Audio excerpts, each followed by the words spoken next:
Que faire avec vos émotions?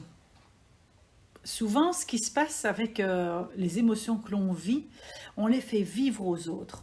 Et finalement, il y a une autre manière pour pouvoir laisser parler ses émotions, de passer à d'autres émotions sans pour autant abîmer tout ce qui est autour. Alors, je parle naturellement des émotions qui sont désagréables. Vous remarquerez que je ne parle pas d'émotions émotions positives ou négatives parce que dans ma conception, ça n'existe pas les émotions positives et négatives. Il y a des émotions agréables et désagréables.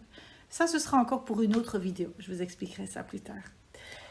Le but de ces vidéos, c'est de pouvoir vous permettre, une vidéo à la fois, de pouvoir vous bâtir une équipe autonome, une équipe qui sait travailler, que vous soyez présent ou pas, pour que vous puissiez regagner au minimum 20% de temps libre en plus et que votre chiffre d'affaires puisse s'envoler. Les chefs d'entreprise que j'accompagne me disent qu'au minimum 30% du chiffre d'affaires de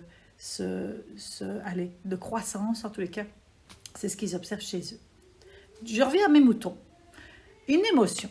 Donc, qu'est-ce qui se passe avec les émotions? C'est que quand on est en colère, quand on est triste, quand on est dégoûté, quand on est honteux, quand on se sent coupable, la plupart du temps, qu'est-ce qui se passe? C'est qu'on les fait vivre aux autres. J'ai encore eu le cas dernièrement. J'ai réservé une salle via Airbnb pour pouvoir faire une réunion et d'avoir un souper le soir. Donc, je me dis, quoi de mieux que de rester dans une maison avec une cuisine, une grande tablée pour faire comme à la maison, parce que ça, c'est quelque chose qui me correspond énormément. Je fais ma réservation, la personne en face accepte, et puis alors, il m'envoie un mail comme quoi le prix n'est pas le bon. Comme quoi, comme je viens à 10 personnes, le prix, c'est pour 10 personnes qui logent. Je dis, les personnes ne logent pas, je veux juste la location, justement, de la journée, de la soirée. Et alors, il me dit, vous avez fait une erreur. C'est de votre faute. Et que, soi-disant, lui, de toute façon, il était obligé, vous voyez déjà les yeux que je monte aux yeux, vous voyez aussi, j'ai encore quelque chose qui me reste justement de cette histoire. Il me dit que l'erreur vient de chez moi, que lui ne fait aucune erreur, que le système Airbnb n'est pas adapté pour lui et que il est obligé d'accepter ma demande parce que sinon, il ne peut pas le louer à quelqu'un d'autre, etc. Je dis, mais je ne lui ai pas mis le couteau sous la gorge. Je lui ai pas... je n'ai rien fait. J'ai utilisé un outil qui s'appelle Airbnb pour pouvoir faire une réservation avec les règles d'Airbnb. Et en plus, avant, donc on fait une demande de réservation. Et après, quand la demande est faite, il a loisir d'accuser, de refuser ou d'accepter. Naturellement, c'est lui qui est face à ses responsabilités d'utilisateur, de loueur. J'accepte les conditions, je ne les accepte pas, mais je ne les fais pas porter de l'autre côté. Bon, c'est ça qui se passe. Qu'est-ce qui se passe là-dedans? C'est que, qu'est-ce qui est monté en moi? Ce qui est monté en moi, c'est cette colère finalement, de se dire, attends, quoi, je dois donc assumer ces choix d'utiliser une plateforme gratos pour lui tant qu'on ne réserve pas. Enfin, vous voyez, là, je pars dans mes jugements, quoi. Je ne suis pas non plus exempte. C'est un super exemple que je vous donne maintenant. Je ne suis pas exempte non plus de vivre des émotions. Et donc, vous voyez qu'ici, je les vis. Et donc, en entreprise, de faire vivre ces émotions désagréables aux autres, qu'est-ce que ça va causer? Ça va gangréner les autres.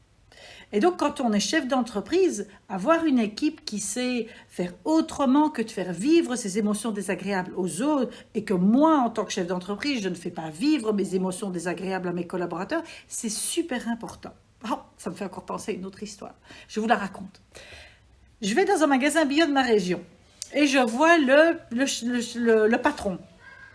Souvent, il ne sourit pas beaucoup, d'habitude. Bon, c'est comme ça. Et puis alors, je lui demande, comment vous allez? Oh, qui me dit, je ne sais pas, on arrive à discuter des états d'humeur. Oh, qui me dit, vous savez, moi, quand je suis de mauvais poil et que je dois être en magasin, le mieux, c'est que je rentre chez moi. Je dis oui, et en plus, si vos collaborateurs doivent subir votre mauvaise humeur, c'est quand même pas toujours agréable. Oh, de toute façon, eux, ils sont là pour travailler. Gloup. Ça a fait vraiment gloup chez moi. Donc, les clients ne doivent pas subir sa mauvaise humeur, mais par contre, ses collaborateurs, oui. À votre avis, c'est quoi l'ambiance dans ce magasin? Quand on y va, on se demande si on gêne pas, quoi, finalement. Et donc, ça transparaît partout, même si on ne le souhaite pas. Je reviens à mes moutons. Donc, ici, comment ne pas faire vivre ces émotions, mais de pouvoir les dégager de toute manière, parce qu'on le sait très bien, si on met un couvercle sur les émotions, qu'est-ce qui va se passer? Elles vont sortir par n'importe où. C'est comme l'eau. On a vécu les inondations dernièrement ici en Belgique. L'eau, elle passe partout. Dès qu'il y a un petit trou, elle s'infiltre et elle prend tellement de puissance. Eh ben, c'est ça que ça fait une émotion aussi. Ça prend tellement de puissance que ce sera incontrôlable. Je vous donne l'astuce. L'astuce, c'est, au lieu de faire vivre les émotions, je parle de mes émotions. C'est ce que j'ai fait, pas avec la personne que j'ai eue via Airbnb, ce propriétaire, parce que de toute façon, je sentais bien que pour lui, il fallait qu'il fasse porter sa culpabilité à d'autres personnes autour de lui. Donc je me suis dit, ça vaut pas la peine. Par contre, j'avais cette émotion-là. Et que si je continuais justement à l'entretenir ou à mettre un couvercle dessus, c'est toute ma famille qui allait en pâtir. Ce qui m'arrive de temps en temps quand même. Mais bon, ça ne faut pas le dire. Bon, comme tout le monde, je reste humaine et pour moi, c'est super important de vous dire aussi, je reste quelqu'un d'humain. Je reste quelqu'un qui peut avoir aussi des gestions d'émotions plus ou moins difficiles. Par contre, la chose que je sais... que j'ai appris à faire, c'est de pouvoir en parler, de pouvoir passer beaucoup, de pouvoir switcher rapidement vers une autre émotion. Et donc le switch, c'est quoi? C'est d'en parler et de dire, dans quelle émotion est-ce que je suis? Et de pouvoir déjà le dire à moi-même. Deux, de pouvoir dire qu'est-ce qui m'a mis dans cette émotion-là, c'est quoi l'événement déclencheur, parce qu'il va y avoir plein de choses qui sont satellites, mais de trouver quel est l'élément déclencheur, ça permet d'avoir de la clarté alors sur ce qui se passe. Et la dernière chose, c'est de pouvoir dire, je vous ai récupéré, hein, tout juste. La dernière chose, c'est de pouvoir l'évacuer, et donc de pouvoir dire, ok, qu'est-ce que j'aurais fait si ça avait été autrement? Qu'est-ce que je pourrais faire maintenant, en tous les cas, pour pouvoir évacuer justement cette émotion-là? En tous les cas, de pouvoir en parler, c'est déjà une belle étape.